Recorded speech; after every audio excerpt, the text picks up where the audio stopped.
अस्सलाम वालेकुम dear students, कैसे हैं आप लोग? खैरियत से हैं? एक और लेक्चर के साथ हाजिर हूँ, जिसका फेसबुक पेज पे बहुत ज़्यादा रिक्वेस्ट आ रही थी कि डेटा साइंस की डोमेन में एक और जो हमारा बहुत इंपॉर्टेंट क्लासिफायर है, that is known as support vector machine, उसके ऊपर जो है ना वो लेक्चर बनाए। तो हम आज उसको डिस्कस करेंगे। एक पार्ट में हम इसको थ्योरेटिकल सारी इसके बैकग्राउंड, इसकी सारी जो फाउंडेशंस, जो मेन कॉन्सेप्ट्स हैं जो इसको समझने के लिए आपको ज़रूरत है, उसको अंडरस्टैंड करेंगे। और उसके बाद पार्ट 2 में इसकी full end to end in Python implementation देखेंगे with application of Python with real data set, right. और उससे पहले वही बात कि हम हमेशा एक अच्छी बात और दुआ से अपने सेशन का आगाज़ करते हैं, तो दुआ कर लेते हैं कि रब्बि इश्रह ली सदरी व यस्सिर ली अमरी वहलुल उक़्दतम मिन लिसानी यफ़क़हू क़ौली आमीन सुम्मा आमीन। सो सपोर्ट वेक्टर मशीन, आज सब स्टूडेंट्स ने बहुत ज़्यादा इसको कहा हुआ था, तो इसको हम डिस्कस करते हैं। और डिस्कशन के आगाज़ से पहले अच्छी बात कि ये मैंने डॉक्टर बिलाल फिलिप्स की जो है वो एक पोस्ट वहाँ से मैंने ली है। और इसमें बहुत ज़बरदस्त बात है कि लाइफ जो है हमारी, it's just like life line होती है ना, जैसे वो एक के अप्स एंड डाउन्स। तो हमने कभी भी अपनी उम्मीद नहीं छोड़नी। अल्लाह ताला का वादा है कि हर मुश्किल के साथ आसानी का है मामला, और अल्लाह ताला का वादा सच्चा वादा है। तो हमने कभी भी मुश्किलात अगर आती हैं तो मुश्किलात से डर के या मुश्किलात से हार के हमने उम्मीद का दामन जो है ना वो अपने हाथ से नहीं जाने देना, क्योंकि जो मुश्किलात डालता है वही उसी की ताकत है कि वो उस मुश्किल से निकालता है। तो स्टार्ट करते हैं आज का सेशन। ओके, सबसे पहले अगर एजेंडा आप लोगों के साथ डिस्कस करूं तो सबसे पहले हम एक क्विक रीकैप देखेंगे कुछ इंपॉर्टेंट कॉन्सेप्ट्स का। देन मैं आपको बताऊंगी कि सपोर्ट वेक्टर मशीन, या जिसको हम एसवीएम भी कहते हैं, एसवीएम क्या है, सपोर्ट वेक्टर मशीन जो है वो किस तरह काम करता है, इसमें कर्नल का कॉन्सेप्ट एक बहुत यूज होता है, वो क्या है, इसके एप्लीकेशन एरियाज देखेंगे, इसके यूज केसेस देखेंगे, कुछ एडवांटेजेस डिसएडवांटेजेस देखेंगे। फिर उसके बाद इसके अंदर जो है हम इसकी पाइथन में इम्प्लीमेंटेशन देखेंगे, दो रियल डेटा सेट्स के साथ, एक कैंसर का डेटा सेट और दूसरा मशहूर ज़माना आयरस फ्लावर का डेटा सेट, जिसके ऊपर हमने आपको याद होगा कि हमने अपना के नियरेस्ट नेबर जो एल्गोरिथम था वो भी हमने उसकी जो थी वो वॉक थ्रू हमने देखा था। मगर स्टार्ट करने से पहले एक बात, बिल्कुल डरना नहीं है। इसको ऐਵੇਂ ही हवा बनाया हुआ है। ये इतना आसान क्लासिफायर है, इस कदर आसान क्लासिफायर है। तो अगर आपके दिमाग में इस वक्त वो वाला एक छलनी लगी हो ना कि बहुत मुश्किल है, उसको तो करके इसको तो साफ करें हम सबसे पहले, क्योंकि ये इतना आसान है कि बस कहने की बात है। जाने अब इसकी जो है ना पूरे एजेंडा की डिस्कशन के बाद हम चलते हैं आगे इस एल्गोरिदम की तरफ। तो सबसे पहले जैसे मैंने आपको कहा था कि डिस्कस करेंगे कुछ important concepts for the sake of your pre cap, या इसके समझने से पहले जिन कॉन्सेप्ट्स का आपको पता होना जरूरी है कि मशीन लर्निंग क्या है, आपको अच्छी तरह पता है। थोड़े हमने मुख्तलिफ टॉपिक्स पे मुख्तलिफ मतलब अभी तक जितना भी हम कवर कर चुके हैं कि मशीन लर्निंग इट्स लाइक जैसे कोई एक नया स्टूडेंट या एक कोई बच्चा जिसको हम कोई लर्न करा रहे होते हैं, बिल्कुल उसकी जो ट्रेनिंग है, मशीन की जो लर्निंग है, ये बिल्कुल उस तरह होती है। ठीक है, अब मशीन लर्निंग में जो है हमारे पास जितने भी इसके एल्गोरिदम्स हैं, या जितने भी इसके जो क्लासिफायर्स हैं, या जो भी इसके जितने भी इसके मॉडल्स हैं, कुछ भी कह लें इसको, लर्निंग टेक्निक्स हैं, वो नॉर्मली हम 3 तरह के जो है ना वो क्लासेस में इसको जो है ना हम रखते हैं। सबसे पहले supervised, unsupervised and reinforcement, right. तो जो सपोर्ट वेक्टर मशीन है वो नॉर्मली किसके अंदर आता है आपका, ये सुपरवाइज लर्निंग है। इससे आप रिग्रेशन भी करा सकते हैं और क्लासिफिकेशन भी करा सकते हैं, राइट। अब ये सुपरवाइज अनसुपरवाइज रीइंफोर्समेंट का इंशाल्लाह अलग से भी जो है वो एक लेक्चर होगा, मगर मैं आपको थोड़ा सा अगर बता दूं तो सुपरवाइज में ये क्या है कि हमारे पास हमें आंसर्स पता होते हैं, हमें लेबल्स पता होते हैं, ठीक है, हमें आउटपुट क्लास का पता होता है कि जो हम ट्रेनिंग जिसके ऊपर करा रहे हैं ना, आप ये समझें कि सुपरवाइज का मतलब कुछ इस तरह से है कि जैसे जब क्लास में किसी स्टूडेंट की ट्रेनिंग हो रही होती है ना, तो हम उसको बकायदा जब क्वेश्चन सॉल्व करा रहे होते हैं तो साथ साथ हम उसको आंसर्स भी दिखा रहे होते हैं कि ये होगा तो ये आंसर है, ये होगा तो ये आंसर है। जबकि अनसुपरवाइज के केस में आपके पास आउटपुट क्लासेस का नहीं पता होता, एल्गोरिदम या जो मशीन है वो हिडन पैटर्न्स की बेस पे उसमें से इंसाइट्स आइडेंटिफाई करती है और क्लासेस खुद से बनाती है कि ये क्लस्टर्स इधर आते हैं, ये क्लस्टर्स इधर जाते हैं, कुछ इस तरह का जो है ना कॉन्सेप्ट होता है। और रीइंफोर्समेंट में आप रीइंफोर्स कर रहे होते हैं बिहेवियर। जैसे फॉर एग्जांपल आप कोई पेट है, फॉर एग्जांपल आप कोई डॉगी, आपके पास कोई पेट है, ठीक है, आप उसको कुछ सिखाना चाह रहे हैं, उसको ट्रेन करना चाह रहे हैं, तो आप उसको जब वो कोई आपके मुताबिक कोई एक्शन परफॉर्म करता है तो आप उसको जो है ना वो आप उसको थपथपाते हैं, या आप उसको कोई मतलब उसको कोई खाने की कोई अच्छी उसकी पसंद की कोई चीज दे देंगे, तो वो उसको लगेगा कि मुझे इसका जो है ना वो मुझे एक रिवॉर्ड मिला। ये रिवॉर्ड है पेनल्टी के मतलब कह लें कि कॉन्सेप्ट है। और जब अगर वो आपके एक्सपेक्टेड बिहेवियर जो आप एक्सपेक्ट कर रहे हैं बिहेवियर उसके मुताबिक अगर वो नहीं परफॉर्म करता, तो फिर आप जो है ना उसको कुछ पेनलाइज करते हैं, उसको कोई आप सजा देते हैं। तो वो अपने अंदर अपने आप को समझा लेता है कि अगर मैं ये करूंगा तो मुझे I will get a reward, और अगर मैं उसके अगेंस्ट कुछ करूंगा तो मुझे जो है ना वो पेनल्टी पड़ेगी। तो ये कॉन्सेप्ट है सारा री लर्निंग का। तो अगर हम सपोर्ट वेक्टर मशीन की बात करें, तो सपोर्ट वेक्टर मशीन जो है जैसे आप देख सकते हैं कि ये सुपरवाइज लर्निंग की डोमेन में ये आता है, और ये क्लासिफिकेशन और रिग्रेशन दोनों कर सकता है, मगर मैक्सिमम ऑफ द टाइम अगर आप इसको आप देखेंगे ना तो ये आपको क्लासिफिकेशन के टास्क के लिए जो है ना वो आपको यूज होता हुआ अक्सर जो है ना वो नजर आएगा। तो हम आगे चलते हैं, अब देखते हैं कि जो सपोर्ट वेक्टर मशीन है इसके जो है वो यूज केसेस क्या हैं, या इसके एप्लीकेशन एरियाज क्या हैं, या ये कहाँ पे जो है वो इस्तेमाल किया जाता है। तो इसका सबसे एक बड़ा यूज केस फेस डिटेक्शन, ठीक है, अगर आपके पास मुख्तलिफ लोगों के फेसेस हैं तो आपने ये डिटेक्ट करना है कि हाँ जी ये कौन इंसान है, यानी कि कोई क्रिमिनल है या नहीं क्रिमिनल है, कुछ कुछ भी तरह की आप इसकी फेस डिटेक्शन करा सकते हैं। टेक्स्ट कैटेगराइजेशन करा सकते हैं, इमेजेस की क्लासिफिकेशन करा सकते हैं, इवन ये बायोइन्फॉर्मेटिक्स में बहुत ज्यादा यूज होता है। इवन आपकी ये जो, क्योंकि इट्स अ क्लासिफायर, ठीक है, तो ये जो ईमेल फिल्टरेशन का होता है ना, स्पैम या नॉट स्पैम, ये इसमें भी यूज होता है, राइट। तो इसकी काफी सारी जो है वो एप्लीकेशन एरियाज हैं। अब थोड़ा सा अगर कोई बात समझ नहीं आएगी तो आपने बस इफ ऑफ, ठीक है, कोई परेशान होने वाली बात नहीं है। क्यों? क्योंकि इस पूरे सेशन में एक दो दफा ये मैं बातें रिपीट करूंगी, क्योंकि ह्यूमन लर्निंग इसी तरह होती है कि एक दफा थोड़ी सी बात समझ आती है, अगली दफा थोड़ी और समझ आती है, उससे अगली दफा शायद थोड़ी सी और समझ आ जाए। तो अभी अगर कुछ समझ आता है वेल डन, नहीं समझ आता इफ ऑफ, इंशाल्लाह आगे जो है वो रिपीट होंगी ना जब बातें तो आपको बहुत अच्छे से समझ आ जाएगा, बहुत आसान है। सबसे पहले यही बात कि ये जो सपोर्ट वेक्टर मशीन है ना ये एक लीनियर मॉडल है, राइट। और किस लिए यूज होता है? ये यूज होता है आपकी क्लासिफिकेशन के लिए भी और आपके रिग्रेशन के लिए भी। क्लासिफिकेशन के लिए जरा ज्यादा यूज किया जाता है।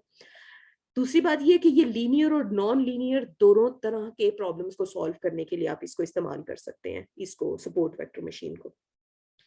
सिंपल सा जो मेन कॉन्सेप्ट है ना इसके पीछे वो क्या है कि इसमें ये जो सपोर्ट वेक्टर मशीन का एल्गोरिदम है ये क्या करता है कि जो हमारे पास क्लासेस होती हैं ना, यानी कि एक क्लास या दूसरी class, class A class B, उनको सेपरेट करने के लिए एक बाउंड्री लाइन, एक डिसीजन लाइन जो है ना वो क्रिएट करता है, ठीक है, ऑप्टिमाइज्ड किस्म की।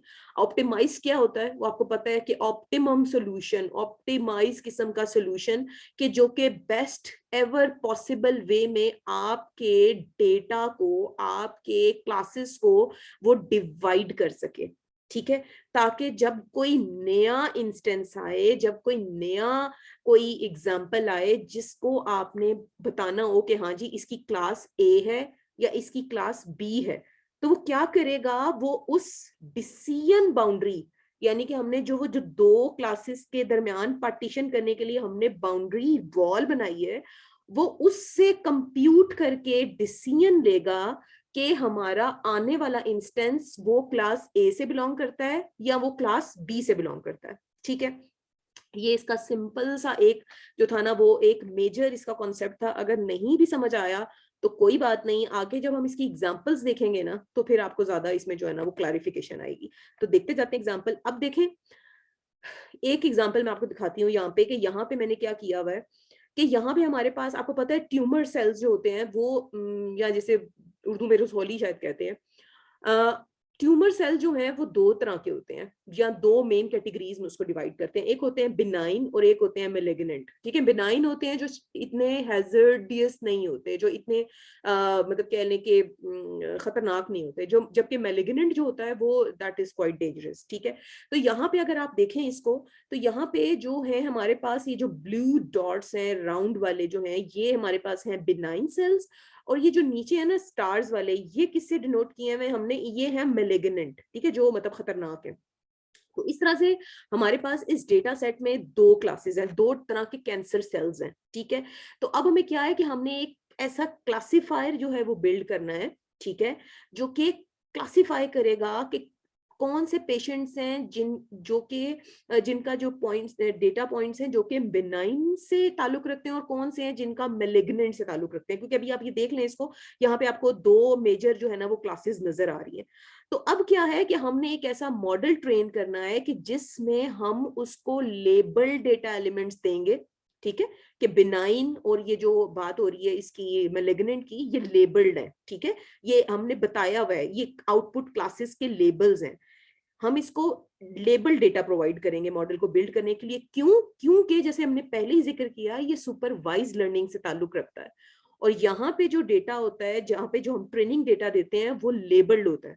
और सपोर्ट वेक्टर मशीन जो है वो सुपरवाइज से ताल्लुक रखता है, इसलिए जो जो सुपरवाइज लर्निंग की कैटेगरी के जो रूल्स हैं वो इस एसवीएम के जो हमारा एल्गोरिदम है इसके ऊपर भी अप्लाई होता है। ठीक है, तो अब ये क्योंकि एक क्लासिफिकेशन टास्क है, तो इसलिए हमने इन सेल्स को सेपरेट करना है। ठीक है, वही बात है कि हमारे पास अब दो तरह की सेल्स की कैटेगरी है।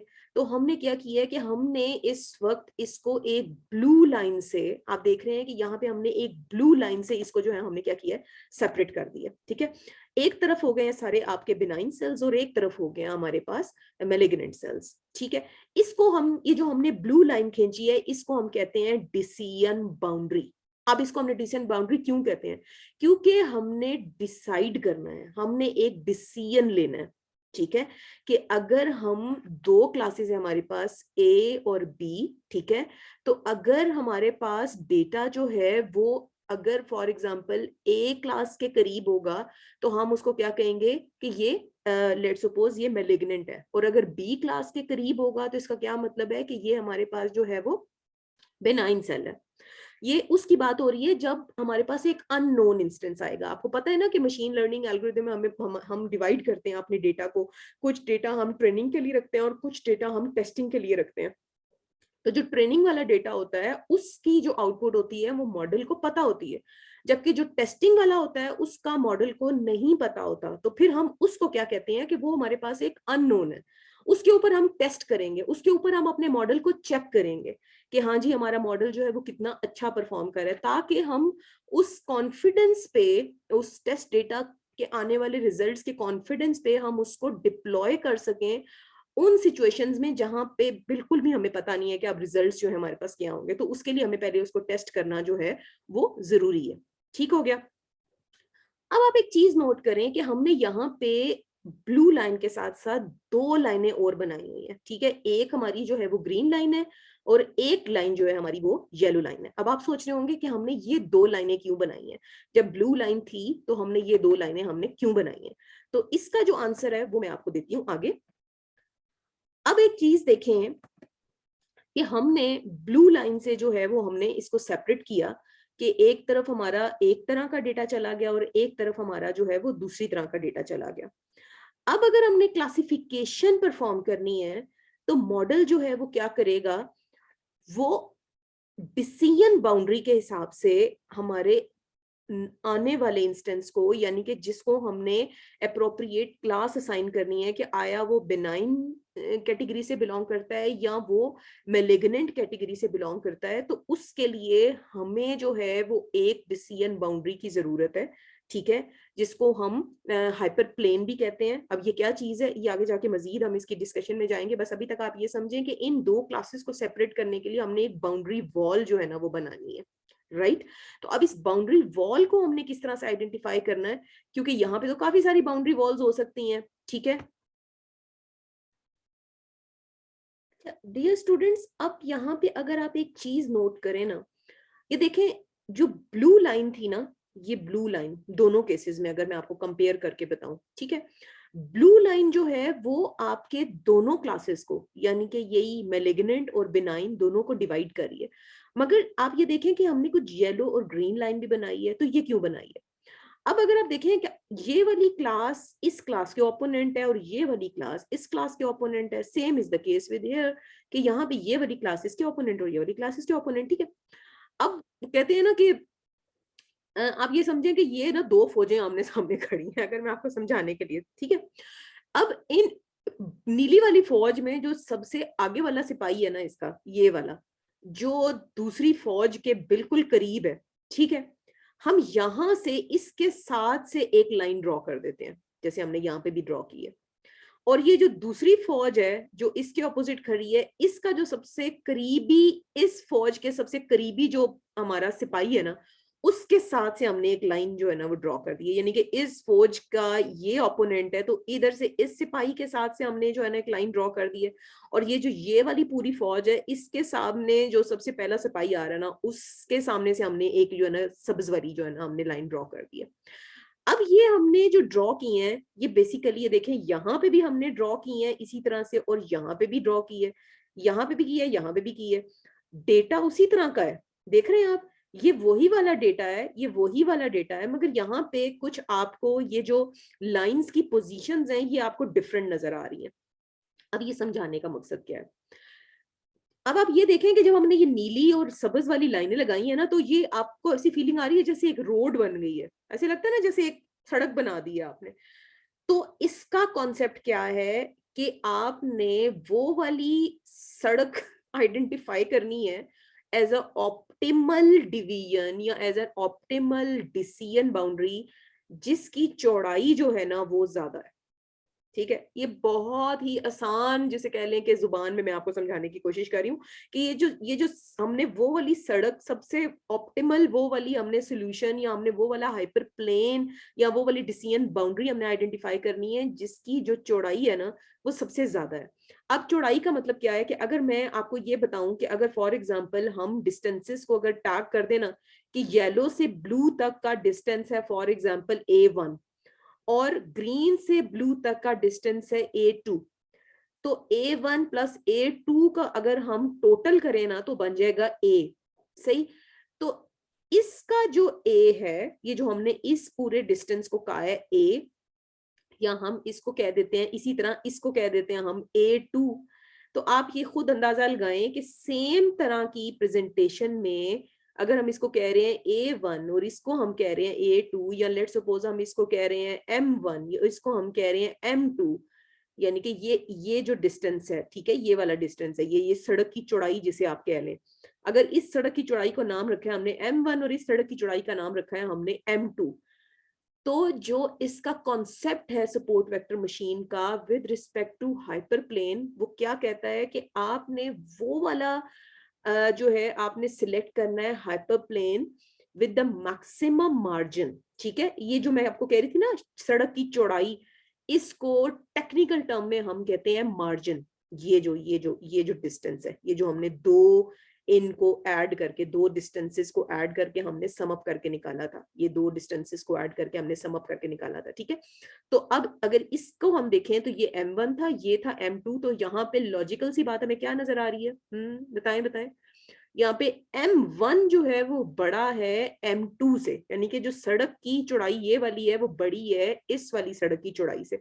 तो फिर हम कौन सा सिलेक्ट करेंगे? सॉरी, ये वाली बड़ी है इस वाली से, ठीक है, ये वाली बड़ी है इस वाली से।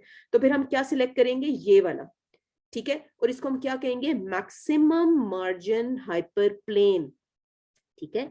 यानी कि ये वाला वो हाइपर प्लेन है जिसका सबसे ज्यादा जो है वो इसका आपस में जो है वो डिस्टेंस है, और इस टोटल डिस्टेंस को हम क्या कहते हैं? हम इसको कहते हैं margin, and that margin is really really very important to know for the selection of your hyper plane, ठीक है। क्योंकि आप देखिए हमारे पास मल्टीपल हाइपरप्लेन्स हो सकते हैं, मैंने कुछ इलस्ट्रेशंस भी आप लोगों को समझाने के लिए इकट्ठी की हैं, तो वो मैं थोड़ी देर में आपको दिखाती हूँ। तो ये जो मार्जिन है ना, ये बहुत इंपॉर्टेंट कॉन्सेप्ट है सपोर्ट वेक्टर मशीन में, ठीक है। तो हमें सबसे पहले तो वही बात है कि हमें सबसे पहले सपोर्ट वेक्टर्स को जो है ना वो हमने देखना है कि सपोर्ट वेक्टर्स कौन है। तो ये जो मैं आपको कह रही थी ना कि ये जो दो सिपाही खड़े हुए आमने सामने, ये वाले, ये इन सिपाहियों को, यानी कि जो ऑपोजिट क्लास के सबसे करीब होते हैं ना, यानी कि ये इसके करीब है और ये इसके करीब है, तो ये जो करीबी पॉइंट्स होते हैं ना, किसी भी दो फौजें जो आमने सामने खड़ी होती हैं, उनके जो ये करीबी पॉइंट्स होते हैं ना, इनको हम क्या कहते हैं, हम इनको कहते हैं सपोर्ट वेक्टर्स, राइट।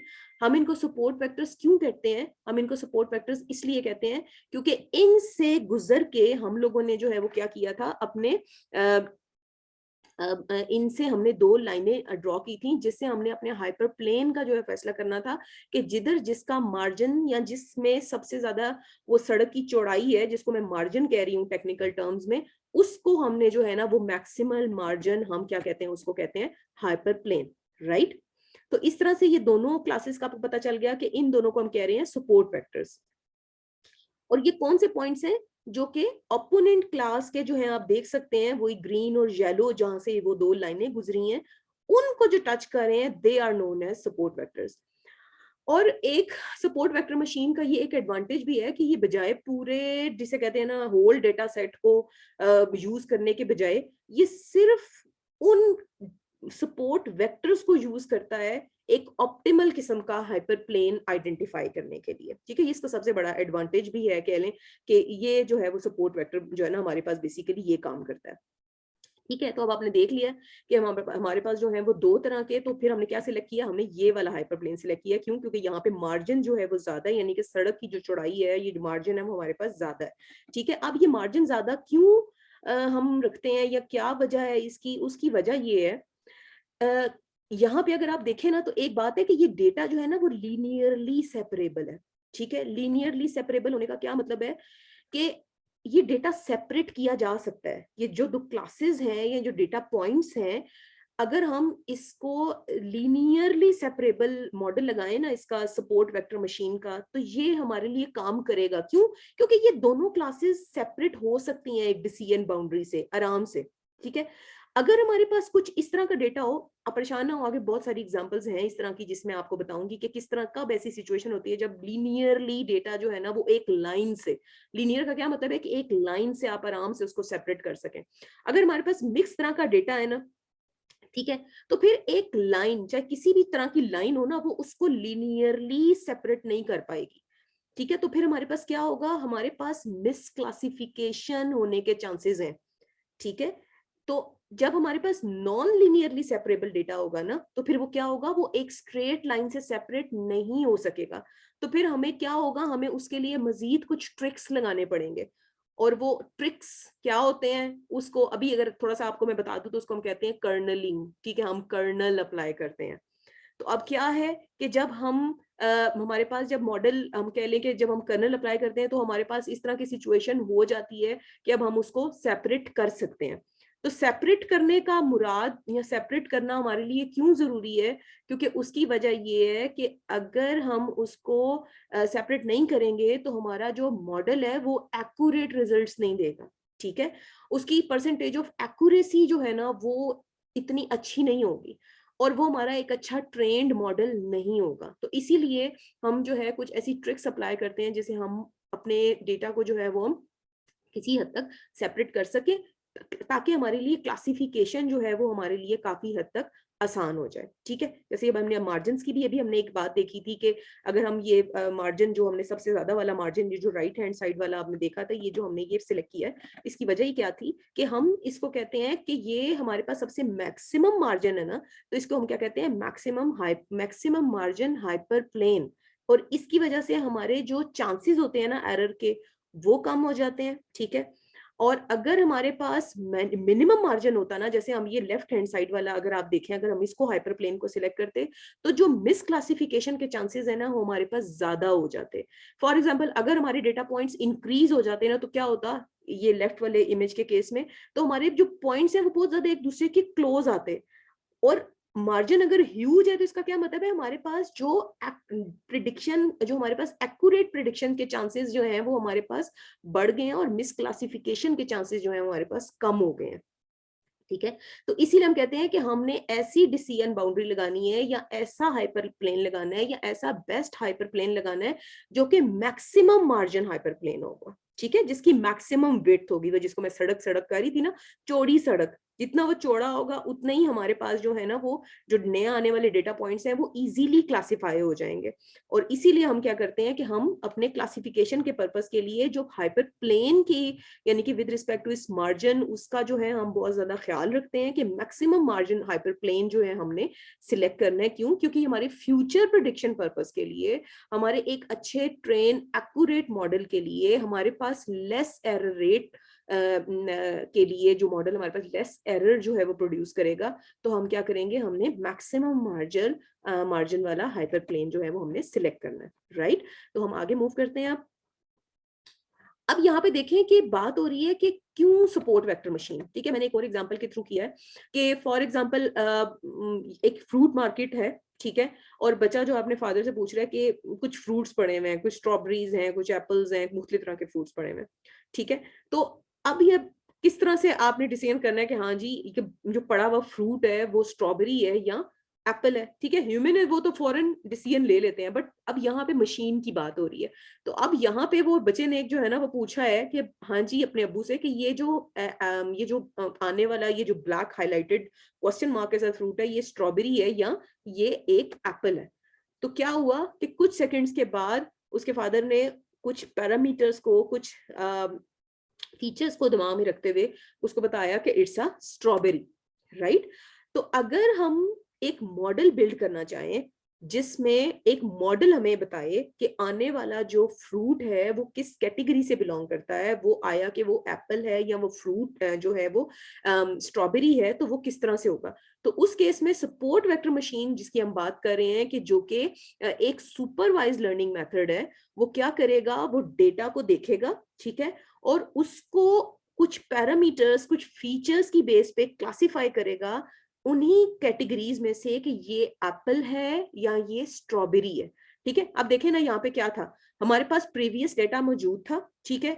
हमने, यानी कि वो जो ट्रेनिंग डेटा जिसको मैं कहती होती हूँ, उसमें हमारे पास आउटपुट लेबल्स मौजूद थे कि कुछ हमारे पास एप्पल्स थे और कुछ हमारे पास जो थे वो स्ट्रॉबेरीज थे।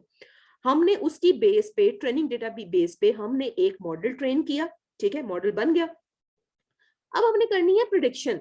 तो हमने उसको ऐसा डेटा दिया जो कि मॉडल ने पहले नहीं देखा हुआ था। वही बात है जो पिछले लेक्चर्स में भी मैंने आपको कहा था कि अब स्टूडेंट का टेस्ट लेना है, तो हम उसको वही तो नहीं दिखाएंगे जो हमने उसको तैयारी के दौरान, हम तो उसको वो दिखाएंगे जो स्टूडेंट ने नहीं देखा हुआ, ताकि हम चेक तो करें भाई, हाँ ओ, इस बच्चे को कितना कुछ समझ आया है, तो टीचर टेस्ट लेगा। तो इसी तरह हम उस मॉडल का टेस्ट लेंगे एक अननोन इंस्टेंस उसको दिखा के कि हाँ जी अब बताओ ये जो आने वाली चीज है ये एप्पल है या फ्रूट है। तो जब हमने मॉडल को दिया तो एक अगर अच्छा ट्रेन मॉडल होगा, ठीक है, यानी कि एक अच्छा लर्नड मॉडल होगा या एक अच्छा स्टूडेंट जिसने अच्छी लर्निंग की होगी अपनी, वो क्या फौरन कहेगा कि इट्स अ स्ट्रॉबेरी, राइट। तो that was a concept of a model using support vector machine. और जैसे भी आपको मैं बार बार बात करी थी पीछे भी कि हमने क्या करना है कि हमने उन दो क्लासेस को सेग्रीगेट करने के लिए एक डिसीजन बाउंड्री आइडेंटिफाई करनी है, ठीक है, कि जो कि एप्पल्स और स्ट्रॉबेरीज को जो है वो क्या कर सके, सेपरेट कर सके, ठीक है। एप्पल और स्ट्रॉबेरीज को क्या कर सके, वो सेपरेट कर सके। तो ये देखें, ये हमारे पास लेबल डेटा था, हमने क्या किया, एक डिसीजन बाउंड्री हमने लगाई, ऐसी decision boundary with maximum margin, ठीक है, मैक्सिमम मार्जिन। ये आगे और भी एग्जांपल दिखाती हूँ आपको आगे। अब क्या किया, यहाँ पे जब हमने अननोन सैंपल दिया, अनलेबल सैंपल दिया, और देखना है कि हमारा मॉडल उसको क्या लेबल देता है, ठीक है। तो फिर उसने प्रिडिक्शन करके, यानी कि उसी हाइपरप्लेन के साथ कंप्यूट करके उसने स्ट्रॉबेरी को स्ट्रॉबेरी की जगह पे और एप्पल को एप्पल की कैटेगरी में उसने जो है वो क्या कर दिया, हमारे पास क्लासिफाई कर दिया, ठीक है। ओके, मजीद कॉन्सेप्ट देखते हैं कि फॉर एग्जांपल अब यहाँ पे बात हो रही है कुछ लोगों की, हमारे पास जो है कुछ मेल और फीमेल वेट और हाइट की बेस में हमारे पास कुछ डेटा जो है ना मौजूद है, ठीक है। तो अब हमारे पास एक नया डेटा पॉइंट है, हमने उसको फिगर आउट करना है, वो उसी पैरामीटर्स की बेस पे, वेट और हाइट की बेस पे, कि ये जो नया इंस्टेंस है वो मेल है या वो फीमेल है, ठीक है। तो अब हम आगे चलें तो हमें क्या है कि सबसे पहले इस काम के लिए हमें डेटा को, वही बात है कि हमें उनको स्प्लिट करना है, वही बात है सेग्रीगेट करना है, कोई डिसीजन बाउंड्री लगानी है बीच में, ताकि हम आने वाले न्यू इंस्टेंस का जो है वो इदराक कर सकें कि वो किस क्लास से बिलोंग करता है, मेल से या फीमेल से। ठीक है, तो उसका वही कॉन्सेप्ट जो हमने पीछे भी देखा था, हाइपर प्लेन, राइट। तो अभी मैंने उसकी थोड़ी सी इलस्ट्रेशन जो है वो ढूंढने की कोशिश की थी कि अगर आपको यहाँ पे नजर आ रहा हो तो ये देखें, दो अगर क्लासेस हैं, वही जो मैं बार बार बात कर रही थी कि मेल, फीमेल, बेनाइन सेल या मेलिग्नेंट्स, तो इसके दरमियान की बाउंड्री को हम क्या कहते हैं, decision boundary. But that decision boundary should be with the maximum margin, चौड़ी सड़क, जितना चौड़ा होगा वो इसका मतलब है कि हमारे पास मिस क्लासिफिकेशन होने की, एरर के चांसेस क्या होते जाएंगे, हमारे पास कम होते जाएंगे। ठीक है, तो ये देखें, ये उसकी आपको एक हाइपर प्लेन की जो है विद एनिमेशन जो है वो आपको एक इलस्ट्रेशन सी दिखा रहे हैं, राइट। अब अगर हमने नए डेटा पॉइंट का जेंडर आइडेंटिफाई करना है, तो डेटा को हमने बेस्ट पॉसिबल वे में स्प्लिट करना है। अब जैसे मैंने पीछे भी एग्जांपल्स देखी थी किस तरह, तो बहुत सारी लाइनें हो सकती हैं। यहाँ पे भी देखें, दो पार्टिसिपेंट लाइनें हैं, एक यूं है एक यूं है, तो फिर कौन सी वाली जो है वो बेस्ट डिसीजन बाउंड्री है आपके पास, किस वाली को हम कहेंगे बेस्ट डिसीजन बाउंड्री। जैसे इस वाली इलस्ट्रेशन से भी मैंने आपको थोड़ा सा बताने की कोशिश की है कि इस तरह तो देखें, वो जिसको हम लाइन को हम हाइपर प्लेन कह रहे हैं, वो तो फिर मल्टीपल तरह की हो सकती हैं। आप देखें ना, इस इलस्ट्रेशन में भी आपको बताया जा रहा है कि ये तो मुख्तलिफ तरह के हाइपर प्लेन्स जो हैं वो एग्जिस्ट कर सकते हैं इन दोनों कैटेगरीज ऑफ डेटा सेट्स या डेटा पॉइंट्स या दो क्लासेस या दो आप कह रहे हैं क्लस्टर्स के बीच में। तो फिर कौन से वाला आपने सिलेक्ट करना है जो आपका हाइपर प्लेन है या जो डिसीजन बाउंड्री है। ठीक है, तो फिर यहीं पे वही वाला कॉन्सेप्ट कि ऐसी लाइन जिसकी मैक्सिमम स्पेस है दोनों क्लासेस के दरमियान। ठीक है, वही सड़क, वो चौड़ी सड़क जो है वो जितनी चौड़ी आप फाइंड कर पाएंगे वो हमारा मैक्सिमम मार्जिन हाइपर प्लेन होगा या ऑप्टिमल हाइपर प्लेन होगा। ठीक है, यहाँ पे हम भी देखें ना कि यहाँ पे भी उन्होंने क्या किया कि यहाँ पे उन्होंने एक मैक्सिमम मार्जिन हाइपर प्लेन जो है, जो कि इसके ये दो सपोर्ट वेक्टर्स, यहाँ पे ये देखें, ये दो सपोर्ट वेक्टर्स हमारे पास हैं, इनमें से जो है वो पास होता हुआ हमारे पास हमें मैक्सिमम मार्जिन हाइपर प्लेन दे रहा है। ठीक है, अब यहाँ पे देखें, आपको बताया कि ये वाला हम क्यों नहीं लेंगे। अगर फॉर एग्जाम्पल ये वाली लाइन थी, हमने क्यों नहीं ली, ये वाली लाइन क्यों नहीं ली और ये वाली लाइन हमने क्यों ली, क्योंकि ये देखें ना, हमने पीछे बात की थी ना कि दो पार्टिसिपेंट लाइनें हैं, तो इनमें से कौन सी सिलेक्ट की, दो नहीं, वैसे तो बहुत सारी हो सकती हैं। और वो फिर आपको पता है ये तो आपने मैनुअली तो करना नहीं है, तो सारा आपको मशीन ने करके देना है। पाइथन में लाइब्रेरीज मौजूद है, तो वो आपको सर्च करके देंगे कि what would be the optimal hyper plane, right. तो ये वाला हमने क्यों सिलेक्ट किया, because it was giving us a maximum margin. ठीक है, मैक्सिमम मार्जिन हाइपर प्लेन था। और ये वाला हमने क्यों नहीं सिलेक्ट किया, बिकॉज यहाँ पे जो डिस्टेंस है वो देखें वो कम है। ठीक है, ये देखें यहाँ पे जो है ना, don't have the maximum space that separates the classes. ठीक है, यहाँ पे देखें, तो फिर हमने किस वाले को सिलेक्ट किया, हमने इस वाले को सिलेक्ट किया। ठीक है, क्योंकि उन दोनों को ऐड करके यहाँ पे मैक्सिमम मार्जिन आ रहा है, यहाँ पे जो है मैक्सिमम मार्जिन नहीं है, राइट। तो फिर अब जिनकी बात हो रही है सपोर्ट वेक्टर्स की, तो आप देख सकते हैं कि these are the support vectors, right. ये देखें क्यों, क्योंकि ये जो थे वो दोनों ओपोनेंट क्लास के सबसे करीबी, ये वाला इस ओपोनेंट क्लास के करीबी और ये वाला जो है वो इस ओपोनेंट क्लास के करीबी पॉइंट। तो फिर अब हमने क्या किया कि इस वाले को हमने, ये जो बीच में था, ये सबसे मैक्सिमम मार्जिन जो है हमें प्रोवाइड कर रहा है, हमने इस वाले हाइपर प्लेन को जो है हमने सिलेक्ट कर लिया एज अ और ऑप्टिमल हाइपर प्लेन, राइट। तो फिर अब इसकी थोड़ी थोड़ी सी थ्योरेटिकल बात वही है कि हमारे पास अगर सिंपल टास्क है जिसमें हमारे पास टू डायमेंशनल, आपको पता है फीचर्स मींस डायमेंशंस, कि जितने भी हमारे डेटा सेट के अंदर फीचर्स होते हैं वो हमारी डायमेंशंस ऐड करते जाते हैं। If there are two features two dimension, three features three dimension, four feature four dimension, up to so on. ठीक है, तो अगर हम सिंपल टास्क की बात करें जिसमें हमारे पास सिर्फ दो फीचर्स हैं, तो फिर हम क्या करेंगे कि हाइपर प्लेन एक लाइन है जो कि सेपरेट कर रही है दो क्लासेस को। ठीक है, और अगर हम फर्दर इसके ऊपर बात करें कि जितना हम उसको मार्जिन को मैक्सिमाइज कर सकें, ठीक है, हम उतना ही कॉन्फिडेंट होंगे। हम ऐसा हाइपर प्लेन अगर सिलेक्ट कर सकें विद द मैक्सिमम मार्जिन, तो हम उतना ही कॉन्फिडेंट होंगे कि हमारा जो क्लासिफिकेशन है टास्क की, हमारे जो डेटा पॉइंट्स जो हैं वो करेक्टली क्लासिफाई हो रहे हैं, उसमें एरर मार्जिन जो है वो कम से कम है। राइट तो अगर फॉर एग्जांपल अगर कोई नया हमारे पास पॉइंट आता है, ठीक है, तो फिर क्या है कि उसको किस साइड पे लैंड करना है, हाइपरप्लेन के राइट पे, हाइपरप्लेन के लेफ्ट पे, किधर करना है, तो वो फिर हम वो उस डिसीजन बाउंड्री की बेस पे, यानी कि जिसको हम हाइपरप्लेन कह रहे हैं, हम उसकी बेस पे डिसाइड करेंगे कि उसको हमने किधर पहुंचाना है, राइट। तो जैसे यहाँ पे भी देखें कि अगर फॉर एग्जांपल आपने यहाँ पे फिर उसको जो है वो थोड़ा सा टेक्निकल टर्म्स में आपको बताया गया है कि we can also say that the distance between points and the line should be far as possible, ठीक है, यानी कि वो जो मार्जिन है, वो डिस्टेंस मार्जिन है, दैट शुड बी मैक्सिमम। और ये जो पॉइंट्स होते हैं जिसकी बेस पे आप उस डिसीजन बाउंड्री को कंप्यूट करते हैं, they are known as your support vectors, ठीक है। तो क्या होना चाहिए टेक्निकल टर्म्स में कि इन सपोर्ट वेक्टर्स के बीच में मैक्सिमम डिस्टेंस जहां पे होगा, वो वाला जो हाइपरप्लेन है, दैट वुड बी और मैक्सिमम मार्जिन हाइपरप्लेन, ठीक है। तो फिर क्या है कि सपोर्ट वेक्टर जो है वो मैक्सिमम डिस्टेंस पे होगा with respect to its support vectors, ठीक है। अब आपको आइडिया होगा क्योंकि सपोर्ट वेक्टर्स कौन से हैं, ये वही सपोर्ट वेक्टर्स हैं जो ऑपोजिट क्लासेस के एक दूसरे के साथ जो आमने सामने और सबसे करीब है, राइट।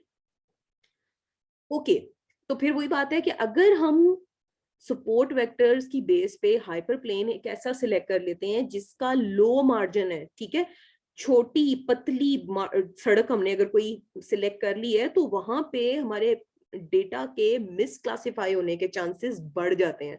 और अगर हमने मैक्सिमम मार्जिन ऑप्टिमल किस्म का हाइपरप्लेन सिलेक्ट कर लिया है, तो वहां पे हमारे क्लासिफिकेशन के डेटा के मिसक्लासिफाई होने के चांसेस जो है वो क्या हो जाते हैं, रिड्यूस हो सकते हैं, ठीक है। तो फिर क्या है कि ऑप्टिमल हाइपरप्लेन कौन सा होगा, जो कि मैक्सिमम डिस्टेंस मार्जिन पे होगा। तो अब फॉर एग्जांपल अगर हम यहाँ पे बात करें कि हमने जो ऑप्टिमल हमने फाइंड कर लिया है अपना एक यहाँ पे इस एग्जांपल में हाइपरप्लेन, तो यहाँ पे इसकी बेस पे जो हमारा नया डेटा आया था, हमने उसको इजीली क्लासिफाई कर दिया कि वो किस कैटेगरी से बिलोंग करता है, वो मेल कैटेगरी से बिलोंग करता है। तो I guess it is clear with this example to you guys.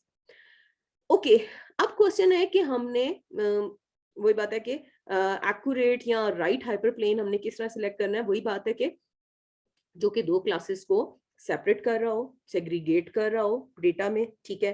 Plus margin का क्या है कि margin is the distance between वो दो सपोर्ट वेक्टर्स के, वो जो डेटा पॉइंट्स बाउंड्री पे थे, उनके मुताबिक जो मैक्सिमम मार्जिन वाला आपका हाइपरप्लेन होगा, we'll select that as a optimal या right hyperplane because it has the maximum margin between those two classes, ठीक है।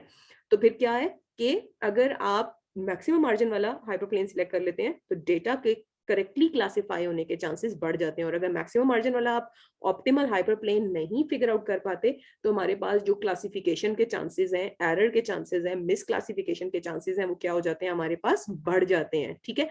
तो फिर क्या है, और एक और चीज बात याद रखनी है कि कोई भी जो डेटा पॉइंट है वो मार्जिन के अंदर नहीं, वो सड़क के बीच में नहीं कहीं आना चाहिए। ये भी आपने बात जो है ना वो दिमाग में रखनी है आपने, राइट। तो सॉरी, अब यहाँ पे देखें, मैं एक और इलिस्ट्रेशन के थ्रू आपको बता रहे हैं कि देखें यहाँ पे मल्टीपल, ये देख रहे हैं आप, मार्जिन किस तरह बढ़ रहा है, मार्जिन किस तरह कम हो रहा है, और डिफरेंट तरह से सपोर्ट वेक्टर्स आपको इस इलिस्ट्रेशन से पता चल रहे हैं। तो हमने इन सपोर्ट वेक्टर्स की बेस पे, ठीक है, जो ओपोनेंट क्लास के सबसे करीब हैं, हमने उन सपोर्ट वेक्टर्स की बेस पे हमने जहां पे मैक्सिमम मार्जिन है ना, मैक्सिमम दोनों बाउंड्रीज के दरमियान में, और देखें कोई भी पॉइंट इनके बीच में नहीं होना चाहिए, हमने उस वाले हाइपरप्लेन को सिलेक्ट कर लेना है, और उसको हम क्या कहेंगे, हमारा ये मैक्सिमम मार्जिन या हमारा ऑप्टिमल जो है वो क्या है, ये हमारा हाइपरप्लेन है, राइट। आई गेस अभी तक हमने काफी इसके ऊपर डिस्कशन कर ली है। तो ये देखें यहाँ पे आपको एक और इलस्ट्रेशन के थ्रू बता रहे हैं कि ये मैंने थोड़ा सा एनिमेटेड सा ढूंढने की कोशिश की थी, जिसमें आपको ये देखें दो क्लासेस के दरमियान में हाइपरप्लेन के थ्रू आपको बता रहे हैं कि ये किस तरह से जो डेटा है ये आपस में जो है वो क्लासिफाई हो रहा है, या किस तरह से हाइपरप्लेन जो है वो दोनों क्लासेस के दरमियान एक एज ए डिसीजन बाउंड्री जो है वर्क कर रहा है। सो डी स्टूडेंट्स, अभी तक तो हम जो बात कर रहे थे वो ये बात कर रहे थे कि उस डेटा की जो कि लीनियरली सेपरेबल हो, यानी कि आप एक लाइन से डेटा को आराम से जो है वो सेग्रीगेट कर सकें। ठीक है, एक लाइन दो क्लासेस को या दो क्लासेस या दो टाइप्स के डेटा को जो है वो लीनियरली अगर सेपरेट कर पाए। मगर इन रियल सिनेरियोज हर दफा ये पॉसिबल नहीं है कि हर दफा हमारे पास डेटा इसी किस्म का ही होगा कि जो लीनियरली सेपरेबल हो। ठीक है, तो अब अगर डेटा लीनियरली सेपरेबल नहीं है कि एक लाइन से उसको हम सेपरेट नहीं कर सकते या एक प्लेन से हम उसको सेपरेट नहीं कर सकते, तो फिर क्या करेंगे? तो फिर हम क्या करते हैं, हम एक ऐसा कॉन्सेप्ट लगाते हैं, हम एक ऐसा ट्रिक लगाते हैं कि अगर वो डेटा जो है वो लीनियरली सेपरेबल नहीं है तो हम उसको इस तरह से ट्रांसफॉर्म करें, इस तरह से कन्वर्ट करें कि वो लीनियरली सेपरेबल हो जाए। ठीक है, कि एक प्लेन या एक लाइन से हम उसको क्या कर सकें, हम उसको सेपरेट कर सकें। मगर उससे पहले आपको जो है वो थोड़ा सा रिकैप दे देती हूँ डायमेंशंस का, कि डायमेंशंस के कॉन्सेप्ट्स क्या होते हैं। आपको पता है data 0 dimensional, 1 dimensional, 2 dimensional, 3 dimensional, 4 dimensional up to so on होता है। ठीक है, 0 डायमेंशनल, अगर इधर ये जो आपको सामने मैंने इमेज रखा हुआ है, अगर इसकी बात करें तो 0 डायमेंशन का क्या मतलब है? A point. ठीक है, एक सिर्फ एक पॉइंट जो एग्जिस्ट करता है, जिसका कोई साइज नहीं है, हम उसको एक डॉट से जो है ना वो देख सकते हैं। अगर हम नेक्स्ट चलें 1 डायमेंशनल की तरफ, 1D की तरफ, तो इट्स अ लाइन जिसके आपको पता है कि दो पॉइंट्स हैं। तो क्या है कि अब उस पॉइंट को जो है हम इन वन डायरेक्शन आप अलाउ करते हैं कि वो मूव करे, और इससे हमें क्या मिल जाती है? हमें एक लाइन मिल जाती है। इसके लिए हमें क्या चाहिए होती है? हमें एक वैल्यू चाहिए होती है उस पॉइंट को फाइंड करने के लिए, उस लाइन पे उस पॉइंट को फाइंड करने के लिए हमें एक जो है वो क्या चाहिए होती है? वैल्यू चाहिए होती है। और अगर हम इससे आगे देखें, ये जो 2 डायमेंशनल है, 2D, ठीक है, अब हमने क्या कर दिया? अलाउ कर दिया पॉइंट को to move in different directions. ठीक है, जब डिफरेंट डायरेक्शन की बात की है तो फिर अब लाइन नहीं, अब प्लेन की बात हो रही है। ठीक है, तो अब हमें दो वैल्यूज चाहिए उस उस पॉइंट को उस प्लेन में फिगर आउट करने के लिए। हमें दो लाइनें चाहिए, ठीक है, सॉरी, दो वैल्यूज चाहिए। और इसी तरह अगर हम 3D में जाएं, जो कि एक क्यूब की तरह, ये बेसिक मैथ का कॉन्सेप्ट है, वो एक क्यूबिकल, एक सॉलिड फॉर्म जो है ना वो मतलब आ जाती है उसमें। तो अब हमने पॉइंट को क्या कहा है कि डिफरेंट, कंप्लीट डिफरेंट डायरेक्शंस में, मल्टीपल डायरेक्शंस में जो है वो उसको जो है वो आप इमेजिन कर सकते हैं। तो अब क्या है, अगर आपको डायमेंशंस का कॉन्सेप्ट क्लियर हो गया है तो फिर अब हम आगे चलते हैं। अब हमारे पास क्या मसला है? मसला ये है कि अब अगर फॉर एग्जांपल डेटा हमारे पास ऐसा है कि जो हम इजीली एक सिंपल सी लाइन लगा के उनको हम सेपरेट नहीं कर सकते। जैसे आप यहाँ पे देखें ना, यहाँ पे 1D में 1 डायमेंशनल अरे है एक किस्म की, तो हम डेटा को यहाँ पे एक लाइन से हम सेपरेट नहीं कर सकते कि ये जो है बिनाइन सेल्स हैं और ये जो है मैलिग्नेंट है। Same is the case with this. यहाँ पे आप कौन सी ऐसी लाइन लगाएंगे? यूं लगाएंगे, यूं लगाएंगे, यूं लगाएंगे, यूं लगाएंगे, कितने को आप ऑप्टिमल हाइपरप्लेन्स भी आप कंसिडर कर लेना। तो अब यहाँ पे कोई एक ऑप्टिमल हाइपरप्लेन नहीं आइडेंटिफाई कर सकते जो कि लीनियरली एक लाइन के थ्रू दो क्लासेस को जो है ना वो सेग्रीगेट करे। तो इसको कहते हैं हम, ये नॉन लीनियरली सेपरेबल डेटा है। तो फिक्र वाली बात नहीं है, सपोर्ट वेक्टर मशीन का ये एडवांटेज है कि वो लीनियरली और नॉन लीनियरली दोनों के ऊपर जो है ना वो आपको फैसिलिटेट करता है। मगर इसके लिए हमें थोड़ा सा एक्स्ट्रा काम करना पड़ता है। और वो एक्स्ट्रा काम क्या होता है? वो एक्स्ट्रा काम होता है कि आपको, जैसे मैं लेक्चर के स्टार्ट में आपको बताया था कि हम एक ऐसी टेक्निक अप्लाई करते हैं कि जो कि क्या करती है कि हमारे नॉन लीनियरली सेपरेबल को लीनियरली सेपरेबल में ट्रांसफॉर्म कर देती है, जिसकी वजह से फिर हम उसको क्या कर सकते हैं? हम उसको सेपरेट कर सकते हैं। ठीक है, जैसे यहाँ पे आप देखें ना, ये नॉन लीनियरली सेपरेबल डेटा है ना, तो यहाँ पे हम कौन सा वाला सपोर्ट वेक्टर मशीन अप्लाई करेंगे? जो कि non linear support vector machine को जो है ना हम यूज करते हुए इन क्लासेस को हम जो है वो लीनियरली सेपरेट कर पाएंगे, जिससे वो क्या होगा? एक सिंगल लाइन के थ्रू जो है वो सेपरेट हो जाएगा और मिस क्लासिफिकेशन भी नहीं आएगी। ठीक है, क्योंकि नॉन लीनियर सेपरेबल है ना, तो फिर एक अभी यहाँ पे कोई एक सिंगल लाइन जो है ना वो दोनों को अलग अलग नहीं कर सकती। इसके लिए हमें क्या करना पड़ेगा? एक ऑप्टिमल हाइपरप्लेन लगाने के लिए यहाँ पे हमें कर्नल की टेक्निक यूज करनी पड़ेगी। ठीक है, इसको कर्नलिंग ट्रिक भी कहते हैं, कर्नल ट्रिक भी कहते हैं, कर्नल फंक्शन भी कहते हैं। अब ये एक ऐसा फंक्शन, आपको पता है फंक्शन की तो बेसिक डेफिनेशन ये है कि फंक्शन एक ऐसी मशीन है, फंक्शन एक ऐसी चीज है जो कि कोई इनपुट लेती है, कुछ प्रोसेसिंग करती है और कुछ आउटपुट करती है। तो जो कर्नल का फंक्शन है वो क्या करता है? वो कुछ इनपुट लेता है, कुछ जनरेट करता है आउटपुट। ठीक है, यानी कि इनपुट क्या लेता है? ये लो डायमेंशनल जो फीचर स्पेस है वो लेता है। ठीक है, और उसको कन्वर्ट कर देता है हाई डायमेंशनल फीचर स्पेस में। इससे क्या होता है कि डेटा जो हमारा पहले लो डायमेंशनल में लीनियरली सेपरेबल नहीं हो रहा था ना, अब वो क्या है, वो लीनियरली सेपरेबल हो जाएगा और हम उसको क्या कर देंगे, हम इजीली जो है ना वो क्लासिफिकेशन का टास्क इसमें हम प्रोवाइड कर देंगे। ठीक है, क्यों? क्योंकि उसकी वजह ये है कि लो डायमेंशनल में जो आपकी क्लासिफिकेशन है ना वो इजी नहीं है, जबकि हाई डायमेंशनल में जब चली जाएगी ना क्लासिफिकेशन हमारे पास, वो आसान हो जाएगी। जो हम हाई डायमेंशनल में किस तरह लेके जाएंगे उसको, कर्नल का ट्रिक लगा के। ठीक है, तो जब हमें ट्रांसफॉर्म करना हो ना लो से हाई डायमेंशनल में, तो फिर क्या है कि नॉर्मली बहुत ज्यादा कैलकुलेशंस इन्वॉल्व होती हैं, मगर ये जो कर्नल ट्रिक है ना, ये हमारे उस काम को हमारे लिए जो है ना बहुत आसान कर देता है। तो क्या है कि अब हमारे पास देखें, अब यहाँ पे ये वन डायमेंशनल डेटा है, अब अगर हम इसको कर्नल की टेक्निक लगा के इसको हम टू डायमेंशनल में ले जाएंगे ना, तो क्या हो जाएगा, हमारे पास इसको सेपरेट करना हमारे लिए विद अ लाइन बहुत आसान हो जाएगा। तो फिर अब वो वाला जो फिर लाइन हो जाए हमारे पास क्या हो जाएगी, वो हाइपरप्लेन हो जाएगी। तो बस एक बात याद रखनी है कि अगर एक पॉइंट है ना, तो एक डायमेंशन है ना, तो जो हाइपरप्लेन होगा वो एक पॉइंट होगा। ठीक है, जैसे मैंने अभी आपको बताया ना कि डिफरेंट डायमेंशंस को मैंने आपको एग्जाम्पल के थ्रू बताया, वो ये जो हमें बॉक्स वाला देखा था, कि अगर हमारे पास वन डायमेंशनल स्पेस है तो हमारे पास जो हाइपर प्लेन है वो एक पॉइंट है। ठीक है, और अगर हमारे पास टू डायमेंशनल स्पेस है तो हाइपर प्लेन हमारे पास एक लाइन है, और अगर हमारे पास थ्री डायमेंशनल स्पेस है तो हाइपर प्लेन जो है हमारे पास एक प्लेन है। ठीक है, ये बात आपने याद रखनी है, it's a very important concept. ठीक है, तो फिर अब क्या है कि हमने वो उस सिचुएशन को हमने अवॉइड करना है, मिस क्लासिफिकेशन की जो है ना सिचुएशन को हमने जो है ना मिस अवॉइड करना है, तो इसलिए हम क्या करते हैं, हम कर्नल की टेक्निक जो है वो अप्लाई करते हैं। ठीक है, और हमारे पास डिफरेंट तरह के कर्नल्स हैं, डिफरेंट तरह के फंक्शंस हैं, और हर तरह के कर्नल की अपने जो है वो कुछ प्रोज हैं, कुछ कॉन्स हैं, कुछ सबकी सेपरेट इक्वेशंस हैं। जैसे फॉर एग्जांपल यहाँ पे कुछ लिखे भी हैं कि linear kernel, polynomial kernel, RBF kernel, sigmoid kernel. ठीक है, तो हर एक का जो है वो अपने कुछ फायदे नुकसान है, और कौन से वाली, और हर एक की अपनी इक्वेशन है, तो हमने कौन से वाला कर्नल फंक्शन अप्लाई करना है, ये हम मतलब कह लें कि हिट एंड ट्रायल की बेस पे देखते हैं, अपनी एक्यूरेसी को देखते हुए, मॉडल की इवैल्यूएशन के वक्त हम चेक करते हैं कि मॉडल जिस तरह परफॉर्म कर रहा है, फिर हम उस हिसाब से अपने कर्नल की सिलेक्शन करते हैं मॉडल के रिजल्ट्स को देखते हुए। ठीक है, तो फिक्र वाली कोई बात नहीं है, हमारे पास ये पाइथन में सारी लाइब्रेरीज जो है ना वो अवेलेबल है।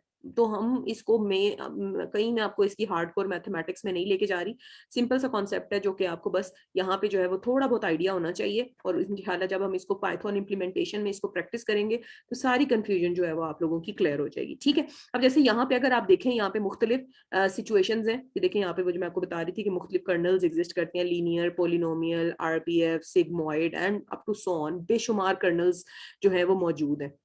अब ये कुछ सिचुएशंस है आपके सामने, यहाँ पे आप देखें ये मुख्तलिफ सिचुएशंस हैं, ये सारे डेटा जो हैं वो क्या है आपके पास इस वक्त अभी जो है ना, इनमें से कुछ, ये वाला तो आपके पास हो गया लीनियरली सेपरेबल हो गया, क्यों? क्योंकि उसकी वजह ये है कि हमारे पास जो पीछे डेटा था वो लीनियरली सेपरेट नहीं था, तो हमने उसके ऊपर कर्नल ट्रिक लगाया, तो ये क्या हो गया, अब ये लीनियरली सेपरेट हो गया। ठीक है, लीनियरली सेपरेट किस तरह हो गया कि हमने यहाँ पे अब एक लाइन से हम इसको क्या कर सकते हैं, हम इसको सेपरेट कर सकते हैं। ठीक है, पहले लो डायमेंशनल में था तो सेपरेट नहीं हो रहा था, जब हमने कर्नल ट्रिक लगा के इसको इसकी डायमेंशन इंप्रूव की, डायमेंशन इंक्रीज की, तो ये क्या हो गया, ये लीनियरली सेपरेबल हो गया।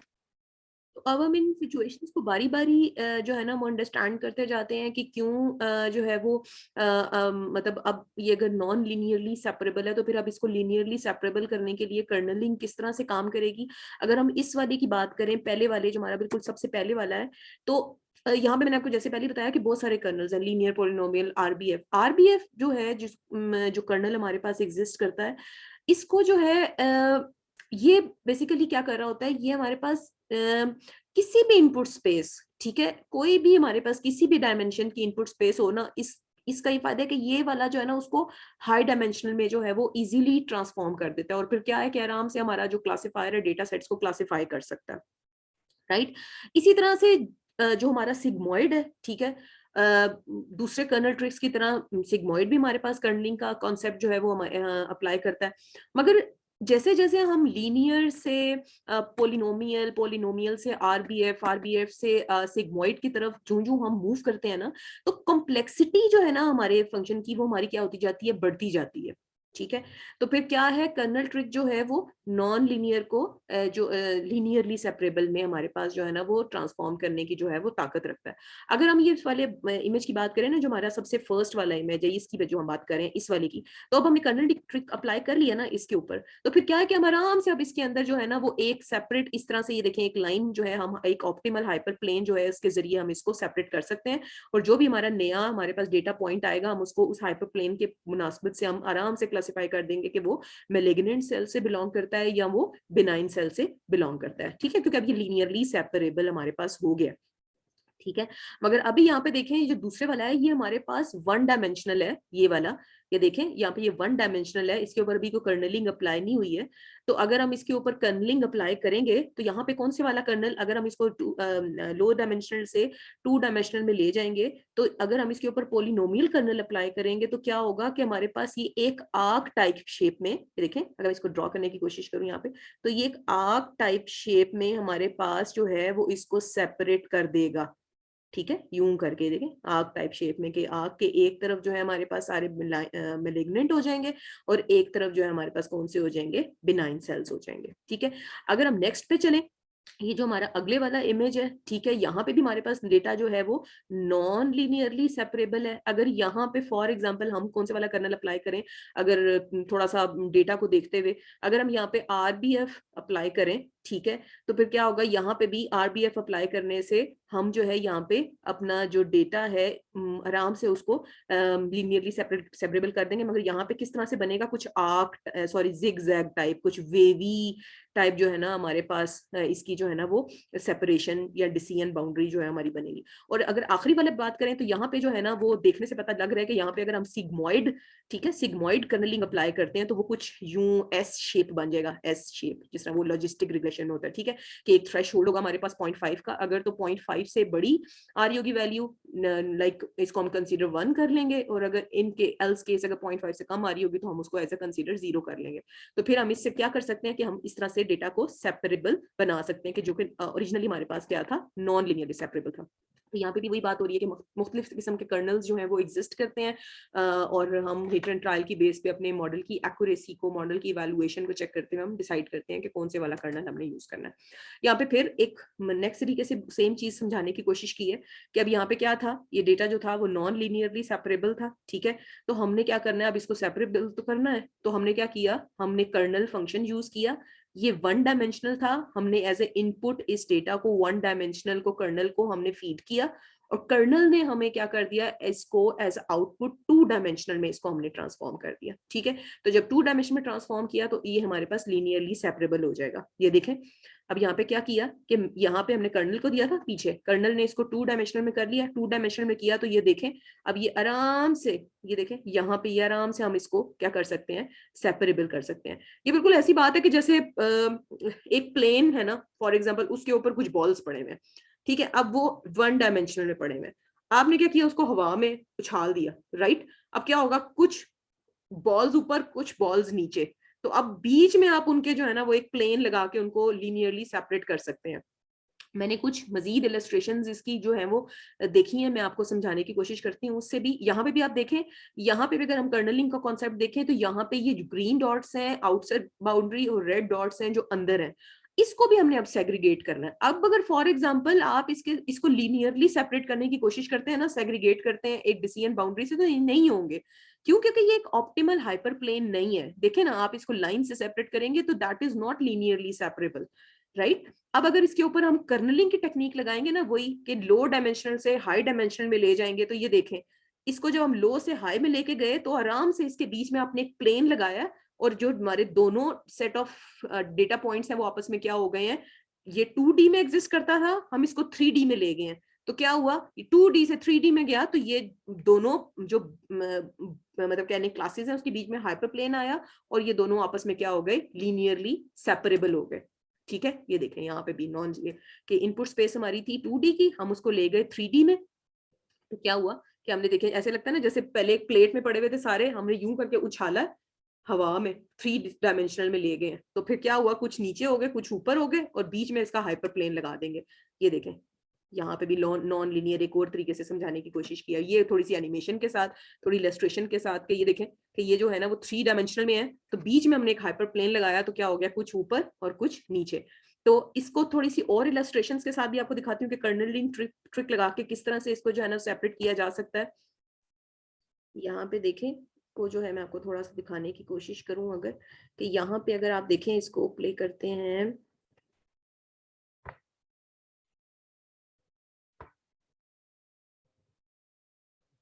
ये देखें पॉइंट्स जो थे वो इस तरह से थे, जो मैं आपको भी सिचुएशन बता रही थी, लीनियरली सेपरेबल नहीं थे।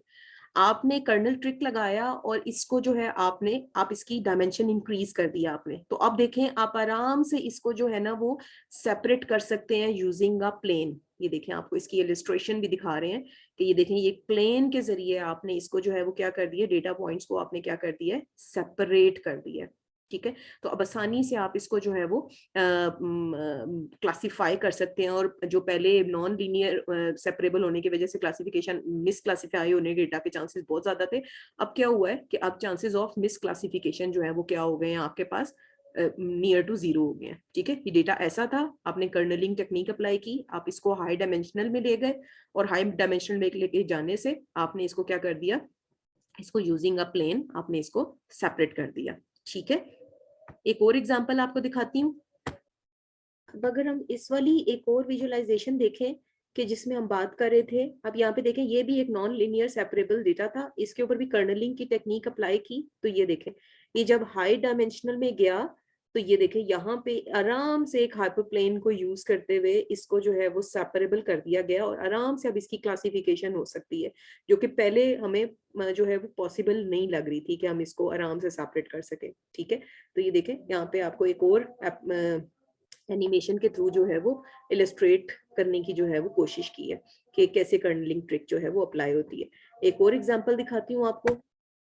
तो डियर स्टूडेंट्स यहाँ पे भी देखें, यहाँ पे बात हो रही है कि जो ब्लू डॉट्स हैं ये लीनियरली सेपरेबल नहीं है। ठीक है, ये जो ब्लू डॉट्स हैं ये लीनियरली सेपरेबल नहीं है, तो अब क्या किया हमने, पॉलिनोमियल कर्नल अप्लाई किया जो कि इसको 3D स्पेस में लीनियरली जो है ना वो सेपरेट कर देगा। तो आप ये देखें ये लीनियरली सेपरेट नहीं थे, ऐसे लगे उठाया और हवा में उछाला, और यहाँ पे क्या हुआ है कि अब जो है वो ये आराम से, जिसे कहते हैं जो पहले लीनियरली सेपरेबल नहीं थे ब्लू डॉट्स, ये देखें एक प्लेन इसके दरमियान आया, एक हाइपर प्लेन, और इसने यहाँ पे इसको ब्लू को रेड की क्लास से लीनियरली 3 डायमेंशन स्पेस में इसको क्या कर दिया है, इसको सेपरेट कर दिया। ठीक है, तो ये कुछ कॉन्सेप्ट थे जो रिगार्डिंग कर्नल के थे आपको जो।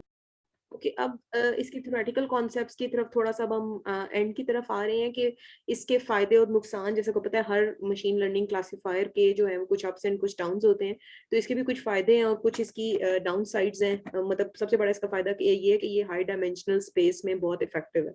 ये तभी इफेक्टिव है अगर हमारे पास नंबर ऑफ डायमेंशन जो है वो हमारे नंबर ऑफ सैंपल से कम है, यानी कि नंबर ऑफ फीचर्स जो है ना जो है हमारी ज्यादा है as compare to our number of samples.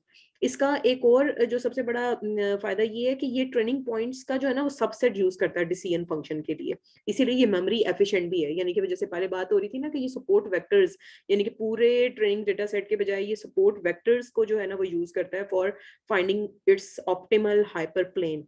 ठीक है, प्लस इसका एक और फायदा ये भी है कि मुख्तलिफ कर्नल फंक्शंस जो है इनको सपोर्ट करता है, तो फिर क्या है कि जब डिफरेंट डिसीजन फंक्शंस होते हैं तो ये जो है ना इसकी वर्सटाइलिटी, इसको ज्यादा वर्सटाइल एल्गोरिदम जो है ना वो बनाता है फॉर द पर्पस ऑफ जो क्लासिफिकेशन।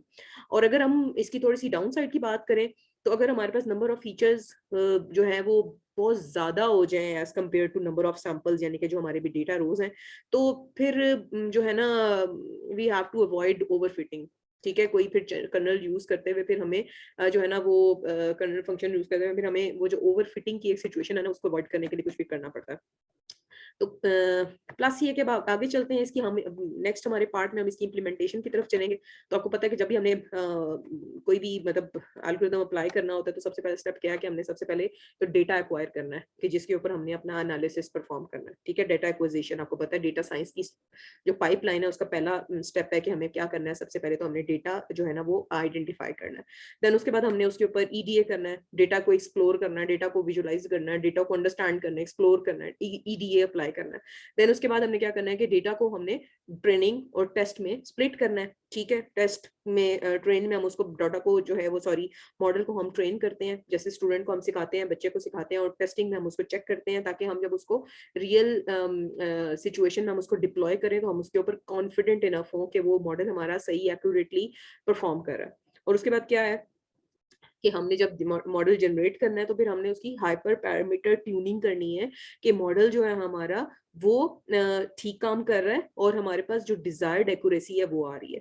और फाइनली फिर हम अपने मॉडल का वैल्यूएट करते हैं, चेक करते हैं कि कितना एक्यूरेट हमारा मॉडल है, ठीक है। तो ये वो कुछ स्टेप्स हैं जो कि किसी भी मशीन लर्निंग मॉडल को अप्लाई करने के लिए यूज करते हैं, और सेम हम स्टेप्स जो है वो सपोर्ट वेक्टर मशीन के लिए भी करेंगे। तो यहाँ तक के लिए तो इसके वो थ्योरेटिकल, वो फंडामेंटल, वो बेसिक बिल्डिंग ब्लॉक्स कॉन्सेप्चुअली थे जो कि आपको इसको समझने के लिए जरूरी थे। अगले पार्ट में हम इसको देखते हैं with the implementation of Python, कि किस तरह से सपोर्ट वेक्टर मशीन जो है वो पाइथन में हम इम्प्लीमेंट करेंगे। तो बने रहिए and must watch part 2 and keep sharing, keep subscribing and keep following, क्योंकि अच्छी बात फैलाना सदका जारी है। Thank you so much students. Next part तक के लिए अल्लाह हाफिज।